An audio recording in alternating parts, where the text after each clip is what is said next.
Hola, buenos días. Continuamos con los videos de bacteriología.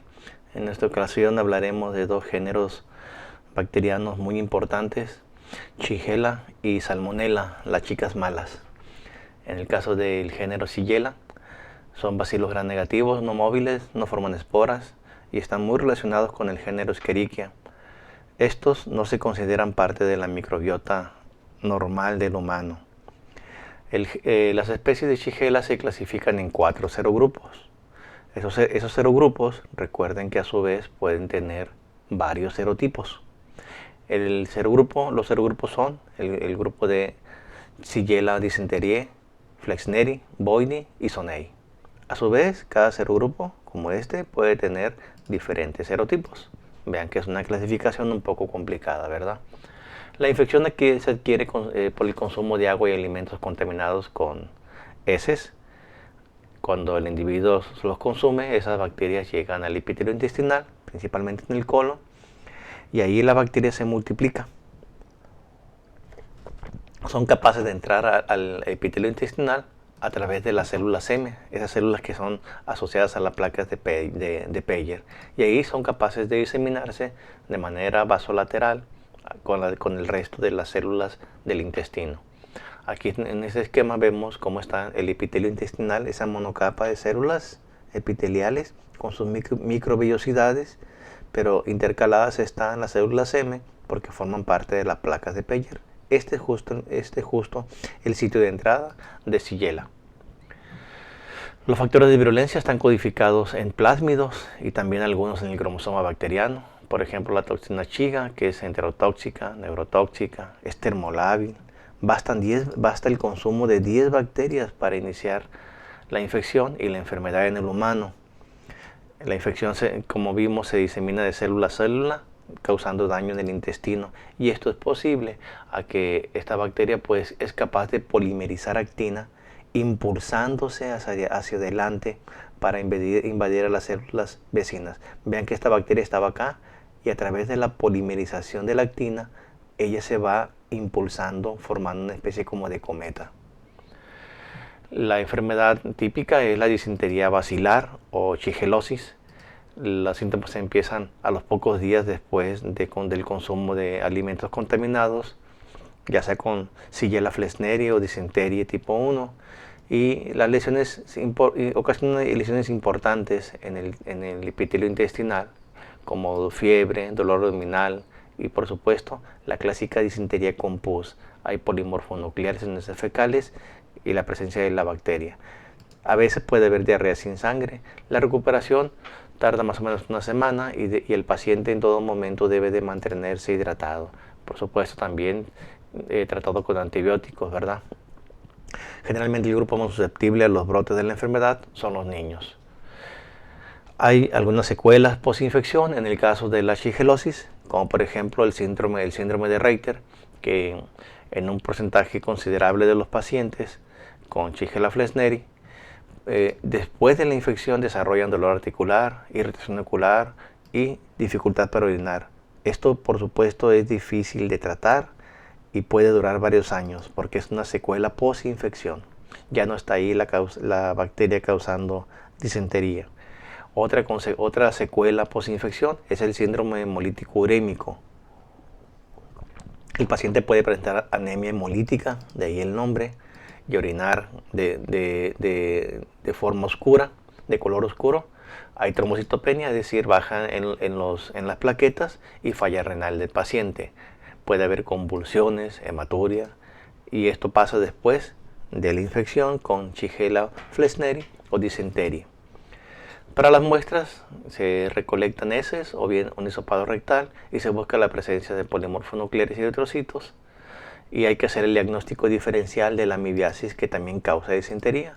Se usa serología para tipificar los serotipos y se cultiva la bacteria en agar sangre y en agar McConkey, por ejemplo, o bien en el medio selectivo para ella, que es el medio Salmonella Shigella. Entre algunas pruebas bioquímicas tenemos que es oxidasa negativo, glucosa positivo, movilidad negativa, lactosa negativa, entre otras más. No produce ácido. Aquí vemos el crecimiento de colonias planas con bordes no tan definidos de Shigella en el agar específico Shigella salmonella. En agar HE, en el que se puede detectar la producción de ácido, vemos que esta es negativa para ácido. Para el tratamiento, hemos mencionado que la hidratación es muy importante y por supuesto los fármacos que vienen en el anexo de antibióticos.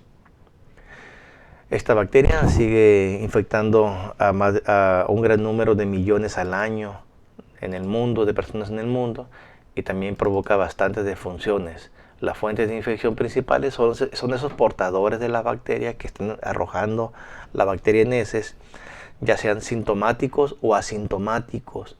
Y cuando son preparadores de alimentos es cuando pueden generar estos brotes de la infección. La prevención es igual que en el caso de Escherichia para las diarrogénicas, es decir, lavarse las manos antes y después de ir al baño, no comer en la calle, al momento de preparar los alimentos tener la higiene suficiente, y al igual que la anterior tampoco hay vacunas para ella. El siguiente género es el de Salmonella. Aquí hay una bacteria muy famosa que se llama Salmonella typhi, porque es una causa de una infección muy común en la población llamada fiebre tifoidea, bastante común en nuestro entorno, pero también causa frecuentemente diarrea con gastroenteritis, con enteritis. Al igual que las anteriores, son bacilos gram negativos, poseen flagelos perítricos, son móviles, ubicuas, están en el intestino de animales y del hombre. La clasificación de este género es bastante complicada. Actualmente se acepta una clasificación donde hay solamente dos especies: Salmonella bongorin, que no es patógena para el humano, y Salmonella entérica. Es una sola especie, pero tiene muchísimos serotipos. Para empezar a hablar de ella, vamos a decir que esta especie se divide en subespecies. La especie se divide en subespecies. A su vez, cada subespecie se va a dividir en serogrupos. Y en cada serogrupo puede haber varios serotipos.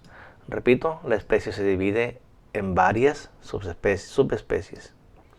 Cada subespecie se divide en varios serogrupos y cada serogrupo se divide en varios serotipos. Pues sí, son más de 2000 serotipos que están incluidos en esta sola especie Salmonella entérica. Por ejemplo, Salmonella entérica, subespecie entérica del subgrupo 1, se divide en 5 serogrupos. Aquí están el A, el B, el C y el E. Cada uno de estos serogrupos tiene varios serotipos. Como esto es complejo, mucha gente prefiere seguir usando los nombres antiguos, los antiguitos literalmente, ¿no? De estas subespecies, la más importante es la del subgrupo 1, porque incluye a las serovariedades Typhi, Salmonella typhi llamada antes, Salmonella paratyphi A, paratyphi B, Salmonella typhimurium. Así se les conocía anteriormente en lugar de todo este nombrezote de acá, ¿no?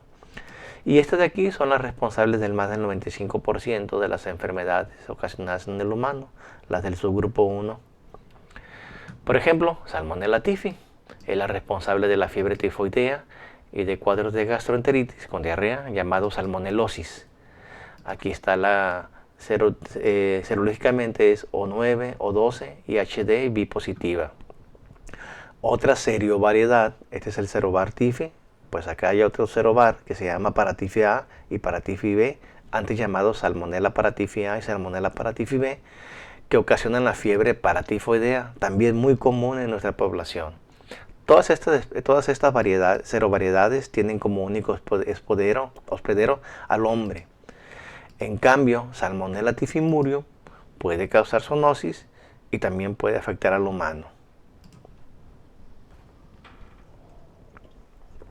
La infección, al igual que en el caso de Shigella, se adquiere por el consumo de agua de alimentos contaminados con las bacterias. Bastan 1000 salmonelas en la comida o en la bebida para iniciar la infección en el hospedero. En este caso, como la bacteria invade, a diferencia de Shigella que no lo hace, aquí la bacteria entra en el epitelio, se multiplica, pero en la primera semana lo atraviesa y se disemina por circulación, o bien, al ser acarreada por los macrófagos, dando una bacteriemia temporal. Después de esa bacteriemia temporal, las bacterias se van a la vesícula biliar y ahí permanecen durante varias semanas, causando el cuadro de gastroenteritis y siendo arrojadas al exterior en heces.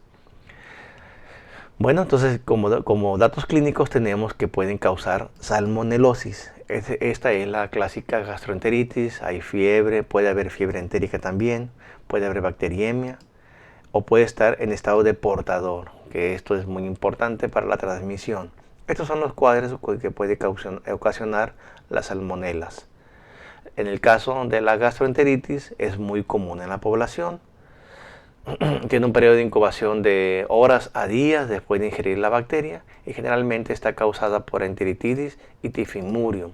Hay diarrea, náusea, vómito, dolor abdominal, fiebre, duele la cabeza, malestar general. Generalmente no invaden otros tejidos y la recuperación es rápida, 2-3 días y listo, vámonos. En el caso de la fiebre tifoidea o entérica, así se le llama, está causada por la serovariedad de Salmonella typhi y Paratyphi, tanto A como B, que respectivamente ocasionan la fiebre tifoidea y paratifoidea. Estas son muy comunes en la población, demasiado. El periodo de incubación es más largo, no es una simple diarrea. Hay incremento gradual de la temperatura hasta que se llega a fiebre alta, postración, la gente tiene que estar acostada, reposando, vómito, dolor de cabeza, dolor de músculos, malestar general, se quita el hambre, aparecen manchas rojas en el tórax y en el abdomen, a veces hay diarrea y hemorragia intestinal. De manera espontánea mucha gente se va a curar, pero otros no y pueden cursar con septicemia y eventualmente la muerte del paciente. Por lo cual no hay que confiarse y hay que recibir siempre un tratamiento. En el caso de septicemia, casi todas las salmonelas pueden causarlo, pero en especial cólera suiz, Paratyphi y Typhi. Es como cualquier otra bacteria, otra septicemia, y los pacientes pueden morir. Los grupos más comunes o susceptibles a esta septicemia son los pediátricos y los geriátricos. Y claro, los portadores asintomáticos que están expulsando una tremenda cantidad de la bacteria, y que si son preparadores de alimentos, pues nos va a ir muy mal. Después de una infección con Salmonella typhi, por ejemplo, cerca de un 5% de los pacientes, después de pasada la enfermedad, permanecen como asintomáticos. Vean, aquí tenemos a Doña Pelos Güeros. A Doña Pelos Güeros. También los gringos tienen a Doña Pelos, que está cocinando con harto amor para los estudiantes. Esta historia ya la contamos en clase. Para el diagnóstico se utilizan las heces o bien el hisopado, o si es septicemia, sangre, bilis, o bien si queremos ver si un alimento está contaminado con la bacteria, pues el alimento. Se hacen pruebas serológicas, hay una muy famosa que se llama las reacciones febriles. Ahí podemos diagnosticar la fiebre tifo y la fiebre tifoidea y paratifoidea. El cultivo lo hacemos en agar sangre o bien en agar McConkey o en el medio específico para ella, el Salmonella Shigella. Eso se hace negativo, glucosa positivo, lactosa negativo, pero produce ácido, a diferencia de Shigella. En agar sangre son colonias definidas, húmedas. En el agar entérico, vean cómo hay la producción de ácido y por lo tanto la formación de un precipitado de color negro, a diferencia de Shigella. Para los antibióticos, de nueva cuenta, tenemos que tomar en cuenta el anexo, pero si es diarrea hay que dar hidratación. El fármaco de elección son las fluoroquinolonas, específicamente para la fiebre tifoidea. Desafortunadamente cada vez hay más cepas multidrogoresistentes, lo cual se está convirtiendo en un problema para el tratamiento. La epidemiología es importante dado que son millones de personas que anualmente se infectan y cientos de miles pierden la vida al año por esta enfermedad, por salmonelosis. El esquema de transmisión se favorece porque tiene los componentes DAME, dedos, alimentos, moscas y excretas. Es una excelente manera de transmitir la enfermedad. La fuente de infección generalmente son los portadores, esos que preparan alimentos. pero también las personas enfermas que están expulsando la bacteria al medio ambiente a través del material fecal y que posteriormente pueden contaminar alimentos. Y por si fuera poco, la incidencia de Salmonellosis notifi, por ejemplo la de Tifimurium, se está incrementando cada vez más porque el contacto con las mascotas es muy frecuente. Para la prevención de la misma hay que lavarse las manos antes después de ir al baño, antes de comer, preparar los alimentos con higiene suficiente. Hay algunas vacunas para ese tipo de bacterias, pero no para todos los serotipos, específicamente para el Tiffi, que es el más importante. Bueno, hasta aquí la dejamos. Esta fue la tercera parte de las enterobacterias. En el siguiente video continuaremos con las enterobacterias. Buen día.